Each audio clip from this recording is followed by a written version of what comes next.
हाय नमस्कार, एकताच किचनमध्ये आपलं स्वागत आहे। आज आपण बघणार आहे मेथीचं पिठलं। या ठिकाणी हे जे पिठलं आहे ते मेथीचं आपण केलेलं आहे। या ठिकाणी तेल घेतले, 2 ते 3 चमचे तेल घेतलेलं आहे। तेल थोडं जास्त घेतलं, जिरं मोहरी घातलेले आहे, कांदा घातला, साधारणतः 2 कांदे बारीक घातलेले आहेत आणि 2 टोमॅटो घातलेले आहेत।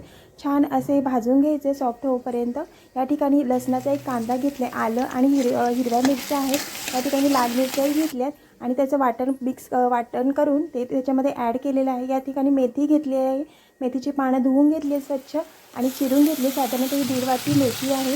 ही पण आपण कांद्याच्या पेस्टमध्ये भाजून घ्यायचे, छान सॉफ्ट अशी होऊ द्यायची मेथी। हळद घातलेली या ठिकाणी आणि साधारण 1 ते 2 मिनटं छान असे परतून घ्यायचे कमी फ्लेमवर।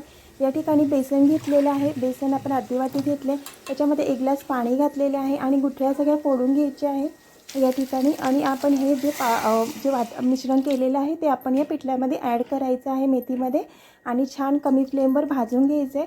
तर कमी वाटल्यास थोडंसं आणखी म्हणजे पाऊण वाटी तुम्ही बेसन घेतलं तरी चालेल आणि त्यामध्ये साधारणतः 1 ते 1.5 ग्लास पाणी घ्यायचं आहे। या ठिकाणी आपण मीठ घातले, चवीपुरतं गरम मसाला घातला आहे, लाल तिखट थोडं घातलेलं आहे, आपलं जे तिखट आपण घालतो ते।